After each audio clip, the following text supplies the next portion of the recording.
Me da un minutito que me acomodo yo la pantalla, si estoy un poco más cómoda. Pero bueno, buenas tardes, ¿cómo están? Yo soy Aileen, estoy desde Argentina. Muchas gracias, John, por la invitación.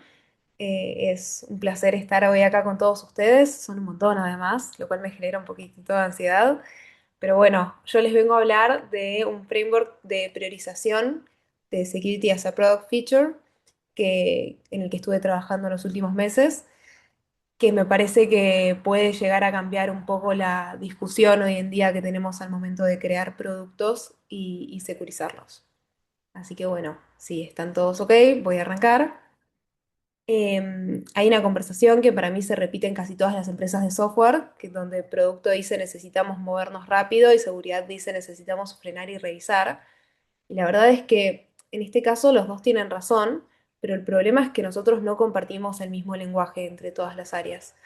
La idea de esto es que podamos cambiar esta metodología, así que espero que con este framework podamos lograr que seguridad y producto no solo convivan, sino que hablen el mismo idioma, también a nivel económico, ¿no? Que quizás es la forma en la que hoy priorizamos las cosas desde las empresas. Lograr que el departamento de seguridad deje de ser el área del no y se convierta más en una decisión de producto como cualquier otra, para lograr justamente robustecer los productos con los que trabajamos. Bueno, esta soy yo, hace 9 años que trabajo en el mundo de la seguridad de la información. Soy Community Builder y AI Security Analyst en Strike, una empresa de seguridad, y también tengo mi propia empresa que se llama Ecate Security, que es una academia de seguridad de la información. Y bueno, estas son algunas de las organizaciones con las que trabajé o colaboré de alguna forma. Lo paso rapidito porque es la parte que más detesto, la del autobombo. Primero que nada, a nivel agenda, me parece importante que entendamos por qué existe el problema de qué hace que producto y seguridad choquen estructuralmente, y después que podamos ver los fundamentos teóricos que justifican por qué la seguridad tiene que ser tratada como una inversión. En la segunda mitad me gustaría que nos metamos un poco más en el framework en sí, que es el Security Values Canvas, y cómo se integra con el Threat Modeling y algunos casos reales de empresas. Antes de darles una solución, me gustaría que entendamos bien el problema que tiene que ver con esto que les decía de los idiomas distintos, porque no es un problema de personas, no es que los de productos son irresponsables o los de seguridad son paranoicos, no tiene que ver con eso, sino con un problema más estructural de cómo está diseñado el proceso de creación de productos, y porque ambas áreas en realidad están optimizando, pero están optimizando cosas diferentes. Entonces, ¿por qué producto y seguridad hablan idiomas distintos? Producto lo que busca hacer es optimizar para lo que es velocidad, crecimiento, engagement y demás. Entonces sus métricas van a ser de conversión, de tiempo en pantalla, de NPS.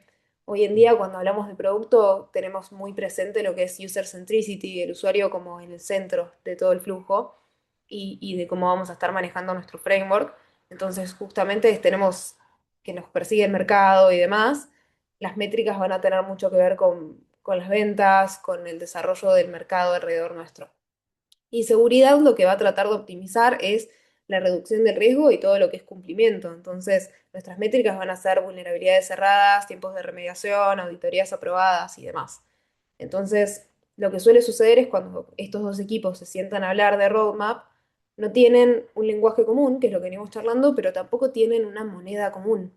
Producto va a venir y nos va a decir, esta feature, por ejemplo, nos da 15% más de conversión. Ok, buenísimo. Seguridad lo que va a plantear es, esta vulnerabilidad tiene un CVSS de 8.5. No tiene nada que ver una cosa con la otra. Entonces, no podemos comparar, es muy complejo. Para eso necesitamos un framework económico compartido para lograr que los trade-offs sean un poco más razonables entre sí. 4,44 millones de dólares es el costo de ignorar este tipo de comunicaciones, y eso es el promedio global de lo que es un data breach. Y en mercados más maduros el número es significativamente más alto. Pero más allá del número en sí, a mí lo que me interesa es lo que viene después del breach, ¿no? Em, Nosotros tenemos lo que son pérdidas directas, que pueden ser multas, costos de remediación y demás, que son recuperables, porque dentro de todo es plata y es cuestión de negocio, pero lo que no es tan fácil de recuperar en estos casos es la confianza. Entonces, nosotros en los mercados de software que están más maduros, donde esto además tiene costos más altos, la confianza es una variable que es súper competitiva. Los usuarios no van a elegir solamente las plataformas por features, van a elegir también por la seguridad percibida, por privacidad, por confiabilidad. Y una vez que esa confianza se rompe, los usuarios se van. No sé si conocen el dicho que dice que la confianza sube en escalera y baja en ascensor. Entonces, traerlos de vuelta es mucho más costoso que haber trabajado en retener esos usuarios. Y ni hablar de la fricción que después también nos genera a nivel equipo de desarrollo y empleados, ¿no? Después tenemos lo que es la postura reactiva y sus consecuencias. Este es un patrón que vemos en la mayoría de las organizaciones, donde seguridad es tratada como una actividad de verificación tardía.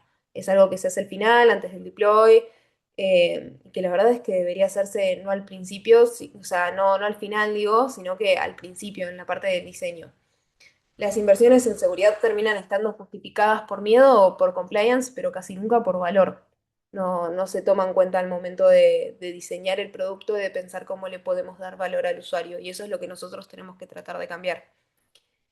El resultado de todo esto es lo que yo llamo deuda técnica, que vendría a ser como, o sea, deuda técnica de seguridad, que vendría a ser como la deuda técnica común y es acumulativa y obvio, como cualquier deuda, tiene intereses, ¿no? Porque después arreglar algo que estamos fixiando en producción va a ser mucho, mucho más caro que fixiarlo en el momento del diseño cuando simplemente tener una conversación y decir vamos a hacer A o vamos a hacer B.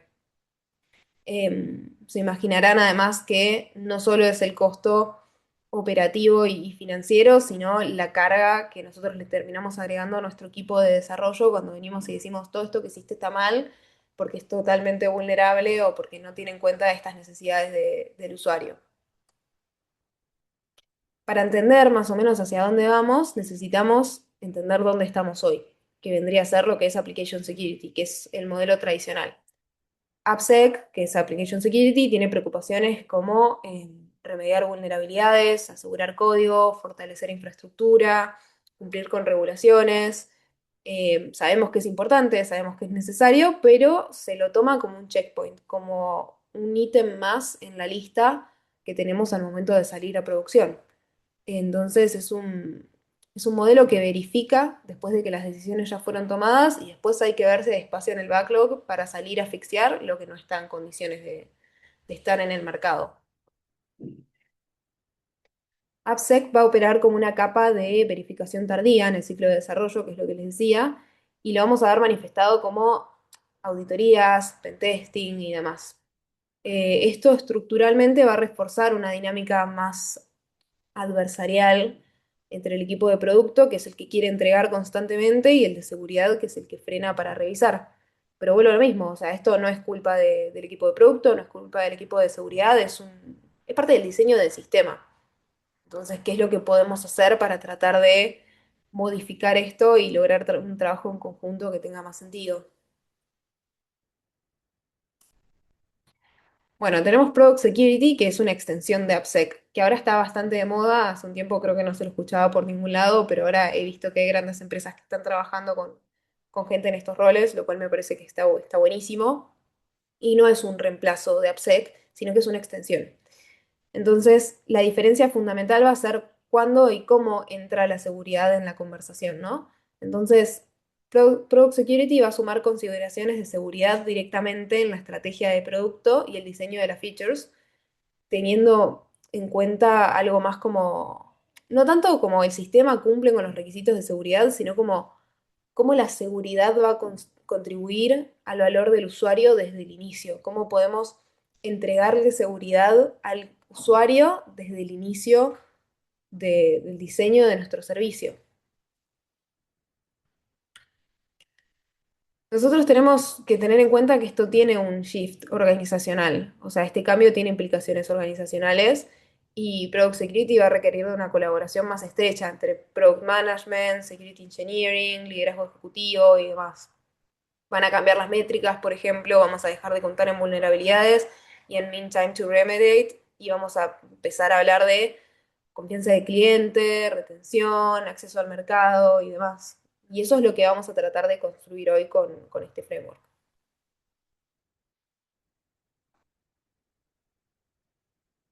Resumido en una línea, porque esta creo que es la slide más minimalista de todas, las otras tienen un poco más de texto por si quieren ir sacando capturas.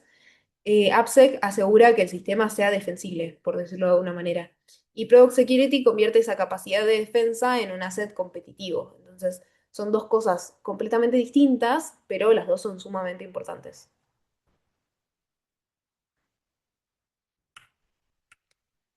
A nivel de implicaciones organizacionales, la decisión de hacer este shift tiene consecuencias reales, por decirlo de alguna forma, para cómo se toman las decisiones. O sea, ya no es suficiente contar vulnerabilidades o medir el tiempo de remediación, como les decía, sino que tenemos que incorporar métricas que todo el C-level, o sea, CEOs, CFOs, CPOs, puedan entender. Y eso es lo que queremos cuantificar con el framework. Antes de presentarles el framework en sí, o sea, me interesa darles lo que son las bases teóricas para que se entienda por qué funciona y por qué no es solamente una matriz con colores y criterios así medio subjetivos. Y para mí hay dos fundamentos que son claves, que son la economía de la inversión en seguridad y el concepto de dividendo de confianza o trust dividend. El primer fundamento es el modelo de Gordon Lev, que es un paper súper citado en Economía de Seguridad de la Información, si no me equivoco es del 2002 o una cosa así, donde lo que se formaliza es que la inversión de seguridad es un problema de optimización y que las organizaciones tienen recursos limitados y múltiples assets que proteger, entonces hay que asignar el presupuesto de manera racional. Lo loco es que es un resultado medio contraintuitivo, donde el gasto óptimo de seguridad está acotado y lo que ellos recomiendan es no invertir más del 37% del daño esperado en proteger un asset. O sea, la protección máxima no siempre es económicamente racional.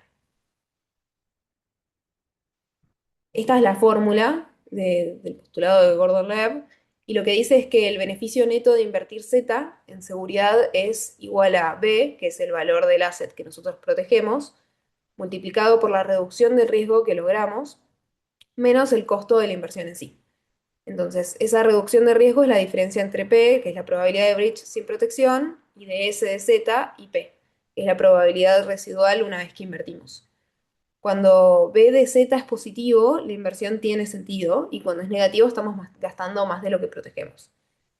La consecuencia práctica es directa porque las inversiones de seguridad tienen que ser proporcionales y, o sea, al valor y la exposición del asset, ¿no? No tiene sentido invertir de más en áreas de bajo impacto y no tiene sentido invertir de menos en componentes que son críticos. Pero esto lo vamos a ver un poco más en profundidad con algo que es el Technical Risk Multiplier dentro de Security Values Canvas, así que no se asusten, no todo es pura matemática y cosas extrañas. El Trust Dividend, que es el otro fundamento que para mí es clave, lo que implica es que las organizaciones con operaciones de seguridad avanzadas van a experimentar un menor impacto por incidente y una recuperación más rápida. Entonces, no es solo gastan en seguridad, sino que cuando la madurez de seguridad es buena, produce beneficios medibles y esto es lo que genera el dividendo de confianza. O sea, ¿y por qué importa? Porque los clientes van a interpretar las prácticas sólidas de seguridad como señales de competencia organizacional. Entonces, nosotros ya sabemos, porque es lo que venimos charlando, que post-breach vamos a tener mayor churn, daño reputacional, costo de adquisición elevado y demás, pero si estamos trabajando en la madurez de nuestra seguridad, el patrón es inverso, donde nosotros podemos hablar de que tenemos empresas que invierten visiblemente en seguridad y eso lo toman como un diferenciador competitivo. O sea, pensemos en Proton, en Apple, en Zoom, por ejemplo. Apple tiene toda la cuestión de seguridad, Proton tiene lo que es Zero Access Encryption, Signal, que tiene su modelo de diseño ya, o sea, de seguridad en su diseño. Y en todas estas herramientas, la confianza no es como un nice to have, sino que es un asset económico, un diferencial en el mercado realmente que ellos tienen. Dentro de lo que es el framework, vamos a estar viendo el dividendo de confianza, y lo vamos a ver en dos dimensiones, que serían el user impact y el business value. Las features de seguridad que reducen la ansiedad del usuario, aumentan transparencia o habilitan interacciones más seguras son los que contribuyen directamente al Customer Lifetime Value. Y al tratar la confianza como un activo económico, vamos a poder conectar los conceptos como más abstractos con o sea, de riesgo con outcomes más concretos de producto. O sea, esto todavía está como muy en el éter, pero te juro que va a empezar a hacer más sentido. Entonces, vamos a tener una base dual para el framework, ¿no? O sea, por un lado, la optimización económica de invertir proporcionalmente al riesgo y por otro lado, el dividendo de confianza, donde la seguridad va a crear valor a nivel negocio. No solo va a ser una cuestión de protección, sino que va a ser un diferencial económico y de mercado, ¿no? Entonces, las inversiones en seguridad se van a justificar no solo por evitar las pérdidas, sino por crearle valor al usuario desde la seguridad. Esto seguro lo conocen, que es el Business Model Canvas, que es un framework súper, súper conocido de lo que es desarrollo de producto, que mapea cómo se crea un producto, cómo se entrega, cómo captura valor, cuáles son sus clientes y demás. Y tiene segmentos, propuestas de valor, canales, estructuras de costo, revenue, demás. Acá, si nos ponemos a buscar dónde aparece seguridad, en general no aparece o aparece indirectamente como un constraint, un requisito operativo, como checkpoint de compliance, pero no es un componente de la propuesta de valor. Entonces, el Business Model Canvas lo que va a hacer es evaluar las inversiones en seguridad por costo o por evitación de riesgo, pero no por su contribución a la confianza y la diferenciación del mercado. Entonces, este es el gap que la idea es poder cerrarlo con el Security Values Canvas, que también lo podemos llamar el SVC, que es un poco más sencillo, y es lo que tratamos de solucionar. La diferencia entre los dos es que el Business Value Canvas pregunta qué valor estamos entregando y el SBC es qué valor ajustado por riesgo estamos protegiendo o estamos creando.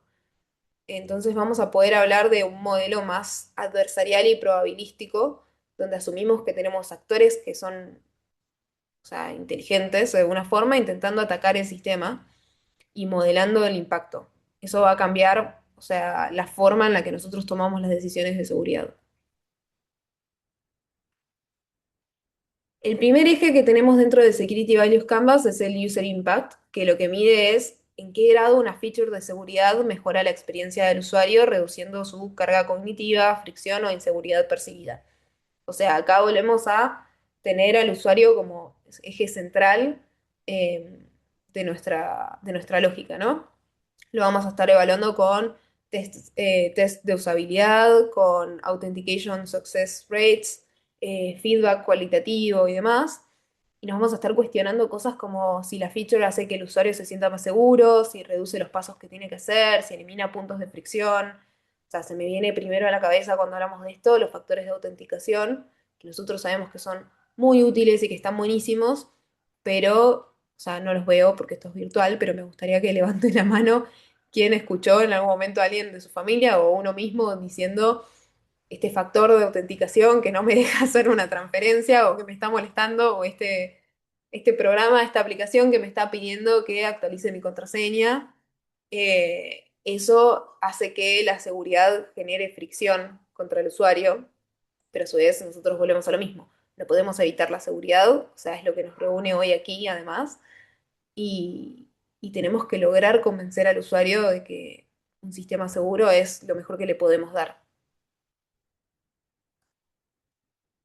Después vamos a tener lo que es el business value, que va a representar el impacto más estratégico y económico de la feature, y que tiene que ver con qué le estamos brindando nosotros al negocio, o sea, realmente al mercado.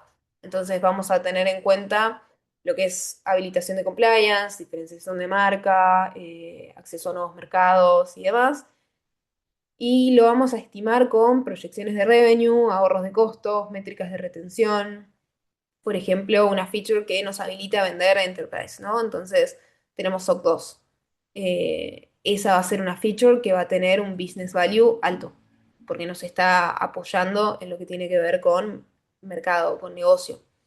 Y esto también lo que hace es que reduzcamos tickets de soporte, porque vamos a tener ciertas medidas de seguridad y de flujos mejor marcadas.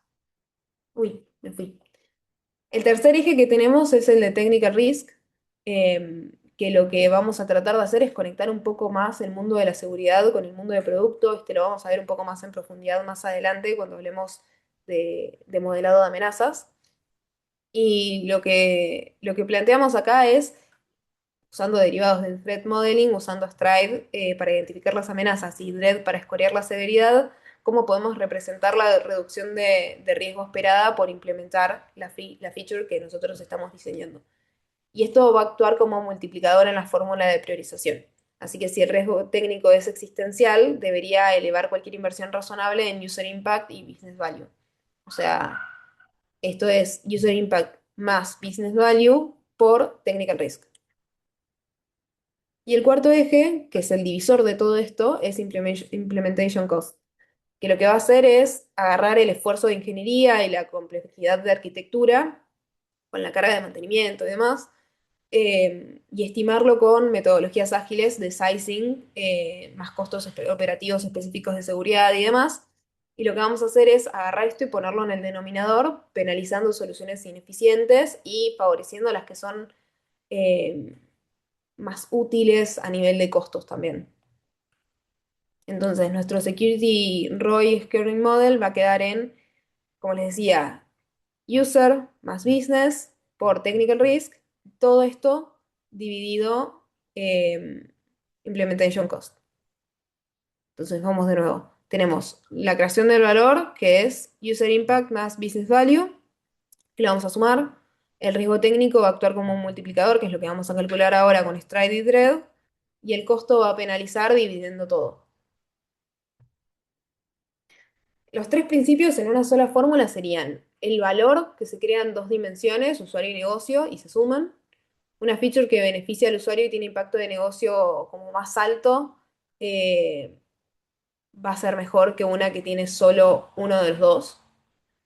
Como segundo, el riesgo va a amplificar esto, no lo va a sustituir, sino que una feature con riesgo alto técnico mitigado va a ser más urgente, pero también si tiene valor para el usuario o el negocio. O sea, si no, no va a ser negociable. Y tercero, el costo va a penalizar, o sea que si hay dos formas de resolver el mismo problema y una es más cara, la fórmula lo va a hacer saber y ahí vamos a poder tomar una decisión. Entonces, el score este no produce predicciones financieras absolutas, pero la idea es que sea una herramienta de priorización comparativa dentro de un roadmap y que nos permita pensar en qué vamos a construir primero. Bueno, ahora vamos a ver un poco cómo se alimenta el eje de Technical Risk, que es lo que les decía, con modelado de amenazas, porque no puede ser un número subjetivo, sino el equipo de ingeniería no lo va a tener en cuenta. Y la idea es que lo derivemos del Threat Modeling estándar con dos metodologías específicas que a mí me encantan en lo particular, que son Stride y Dread. Y voy a hacer una mini pausa para tomar agua porque hablé demasiado rápido.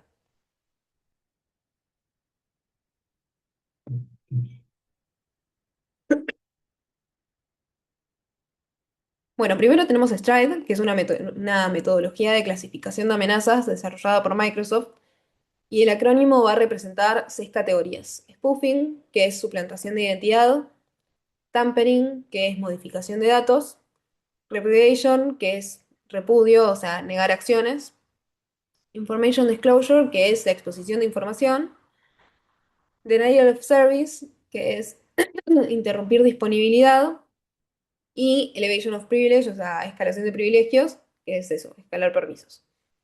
Entonces, en el workflow que nosotros hicimos de Security Values Canvas, Stride se va a usar durante la fase de diseño de la feature para identificar qué categorías de amenazas van a existir. Y cada categoría identificada va a informar el componente de probabilidad del eje del technical risk. Uy, está bien. Pensé que me había pasado. Una vez que Stride va a identificar estas amenazas, Dread las va a escorear, les va a dar un valor. Entonces vamos a tener cinco dimensiones. El daño potencial, la reproducción, qué tan fácil es replicar el ataque, La explotabilidad, o sea, qué skill técnico requiere, no es lo mismo que lo pueda replicar cualquiera a que necesitemos un equipo especializado de hackers.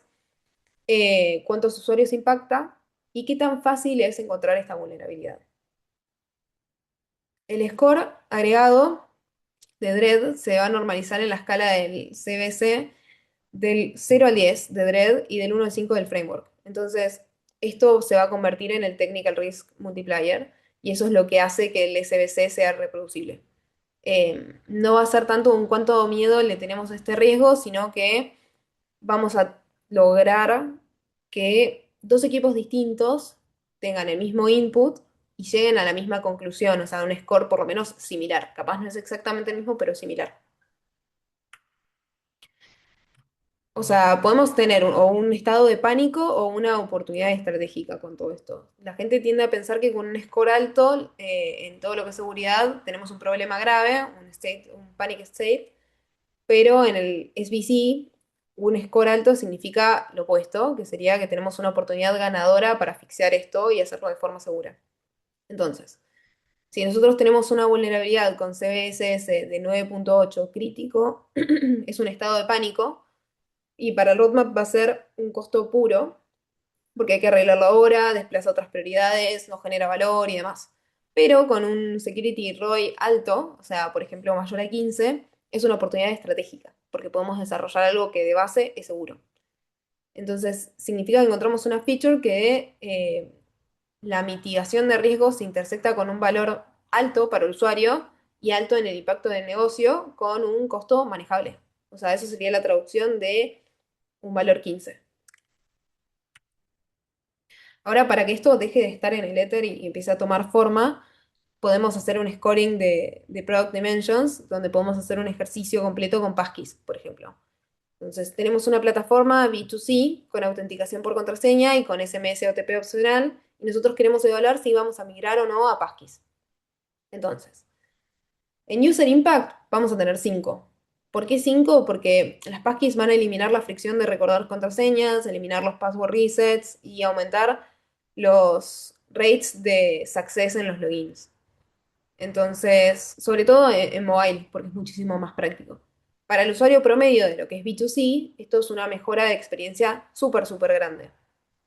Después vamos a tener el business value, que lo vamos a tener en 4, porque vamos a reducir un montón los costos de soporte. O sea, que es lo que les decía antes, vamos a tener muchos menos tickets de olvidé mi contraseña, mucho menos fraude, vamos a tener un mejor trust percibido como señal también de tendencia y de seguridad. Y es un 4 en realidad porque no habilita un mercado nuevo de forma directa, pero sí tiene un impacto operativo bastante, bastante grande y bastante claro, y reputacional también. Y después tenemos el implementation cost, que lo vamos a dejar en 3 porque integrar el web auth requiere un esfuerzo de ingeniería un poco más alto, un poco de rediseño de la UX y soporte operativo.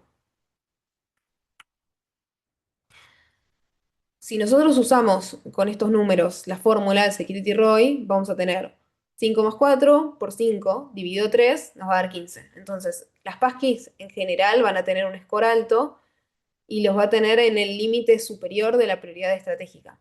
Si logramos reducir el costo de implementación, por ejemplo, usando la infraestructura de un vendor, o sea, de un tercero, o no sé, usando Auth0, lo podemos llegar a bajar un 2 y el score ahí sube a un 22.5. O sea, la decisión de implementar Passkey si tenemos la posibilidad es prácticamente obvia. Eh, pero para eso tenemos que tener el technical risk en 5. Entonces, ¿cómo llegamos a ese 5? Llegamos con threat modeling. Nosotros tenemos como caso de estudio lo que es passkeys y queremos llegar a ese 5. Ok. Entonces, tenemos la plataforma B2C, la autenticación de password, SMS OTP, perfecto. Y tenemos que ver cuáles son las amenazas dominantes para entender en este contexto qué es lo que nos conviene hacer.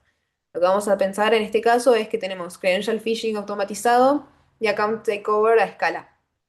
Entonces, lo que vamos a tratar de hacer ahora es hacerle el threat modeling con Stride y con Dread para sacar el ROI al final. Entonces tenemos para lo que es categoría Stride, spoofing de credential phishing y stuffing, Passkey lo va a mitigar fuertemente. Si tenemos information disclosure, tenemos leak de contraseñas y su reutilización, lo mitigamos fuertemente también. Si tenemos elevación de privilegios, account takeover que escala permisos más altos, mitigación fuerte también. Si tenemos repudio, tenemos una trazabilidad débil de autenticación, entonces tenemos mitigación moderada. Y para lo que es tampering y DOS, son amenazas secundarias y tenemos una mitigación indirecta. Pero lo importante acá son las tres primeras, que son nuestras amenazas prioritarias en lo que es el scoring cuantitativo.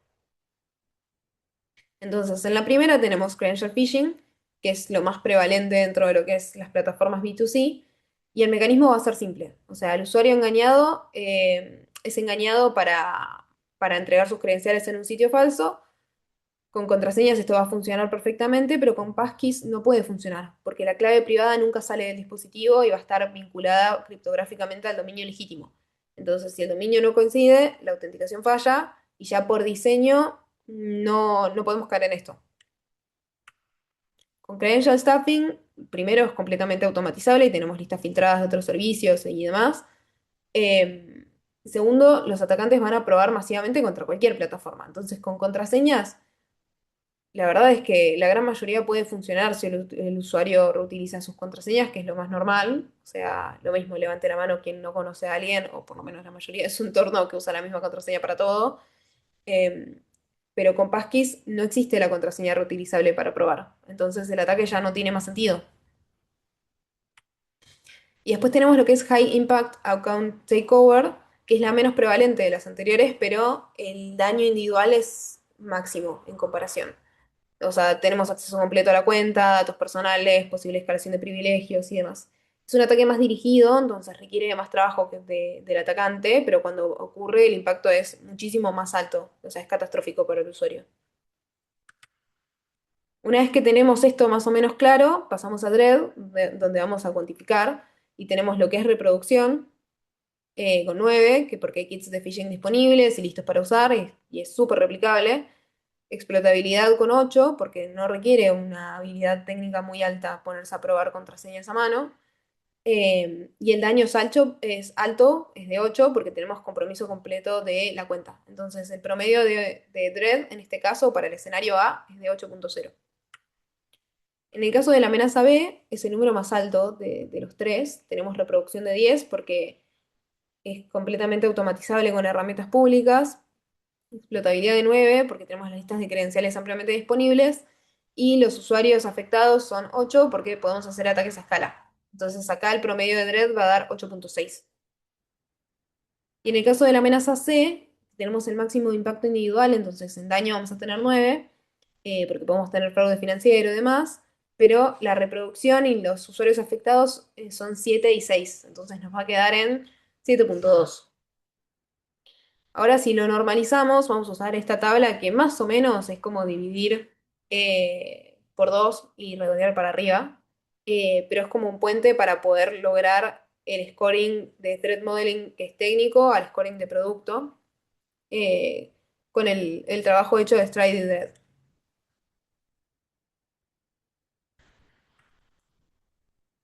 Con el cálculo completo de las tres amenazas, tenemos phishing 45%, credential stuffing 40% y high impact account takeover con un 15%, porque sería 8 por 0.45 más 8.6 por 0.40 más 7.2 por 0.15 igual 8.12. Entonces, esto en normalización, que es lo que les decía antes, nos da technical risk de 5.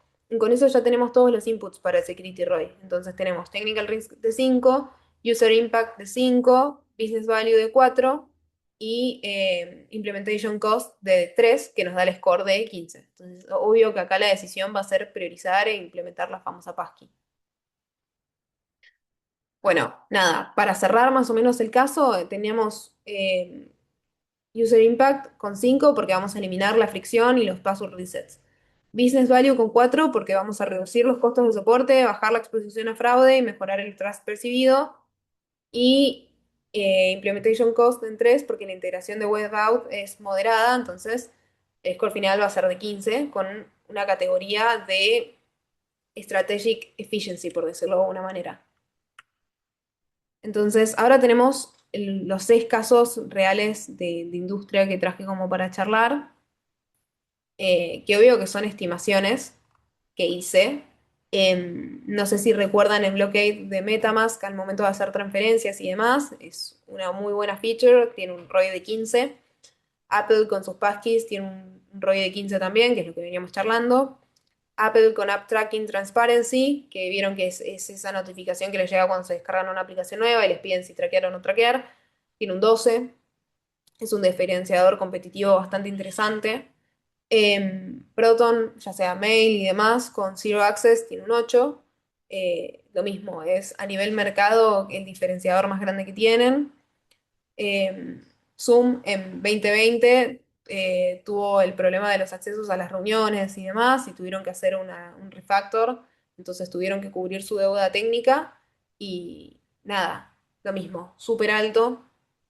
Eh, entonces, nada, las iniciativas que tuvieron 15 o 15 en adelante van a ser las que integraron seguridad a nivel de experiencia de usuario, con un costo relativamente bajo porque lo hicieron en las etapas del diseño.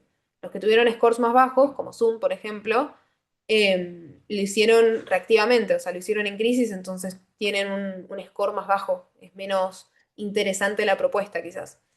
El outcome va a ser el mismo, pero el costo es mucho mayor una vez que se acumuló deuda técnica. O sea, para cerrar lo que sería este ciclo, las inversiones en seguridad tienen que traducirse a métricas que los ejecutivos entiendan, que es lo que charlábamos, para que seguridad deje de estar relegada para un costado. Entonces, no vamos a hablar de vulnerability counts, no vamos a hablar de mean time to remediate, sino que vamos a empezar a hablar de security debt interest, que es el multiplicador de costo para arreglar en producción versus en diseño. Eh, la idea es tenerlo presente como multiplicador sobre el implementation cost. Perdón. Después tenemos lo que es churn and trust retention, que post-breach hay mucho churn. Por si no lo saben, eso es cuando un cliente como que te abandona en el camino y no renueva, por decirlo de alguna forma así, en criollo. Vamos a tener caída de NPS, aumento de CAC, que es el costo que tenemos para atraer a los clientes y demás. Y cada iniciativa del SBC se puede mapear en la reducción esperada de churn y ahí entender cuál es el revenue que nosotros estamos preservando, ¿no? Después vamos a tener los Market Access Indicators como SOC 2, GDPR, certificaciones sectoriales y demás, que lo vamos a tener en cuenta en el Business Value y que lo podemos hasta pensar como el TAM expandible, que es el target de mercado al que nosotros queremos acceder con nuestras ventas. Y después tenemos lo que es Operational Efficiency, que es la reducción de tickets de soporte, tiempo de respuesta a incidentes, pérdidas por fraude, mejora directa de margen operativo. Entonces, cuando hablemos con un CFO, es el tipo de comunicación que tenemos que lograr tener. Y finalmente, o sea, me gustaría que se lleven 5 conclusiones. Primero, que la seguridad no es un checkbox, como hablábamos antes, es una decisión de producto. Y como toda decisión de producto tiene que evaluarse con criterios económicos, o sea, user impact, business value, costos y todo lo que venimos charlando en este rato. Segundo, el momento de integración va a determinar el ROI. Entonces, si somos proactivos y ponemos seguridad en el diseño, va a ser exponencialmente más barato que si lo hacemos de forma reactiva en una crisis y en producción. Tercero, el riesgo técnico va a amplificar el valor, no lo va a reemplazar. Entonces, un score alto de technical risk justifica priorizar una feature, pero solo si esa feature también tiene valor real para el usuario y para el negocio. Y cuarto, la confianza es un activo económico medible, o sea, no es un valor abstracto. Tiene impacto en lo que hablábamos del churn, en el NPS, el CAC, el Market Access, y se puede como modelar. O sea, es importante que lo tengamos muy presente. Y la idea del SBC, como quinto, es que sea un lenguaje común. O sea, el problema es que hoy producto y seguridad no tienen una moneda común de intercambio y la idea del SBC es crear ese espacio. Y que los dos equipos puedan trabajar la misma fórmula y tener trade-offs que sean fáciles de razonar. Así que espero que se haya entendido todo esto y acá estoy para sus preguntas. Hola, Eileen. Oye, muchas gracias. Excelente charla y te agradezco. No me vas a apagar el micrófono.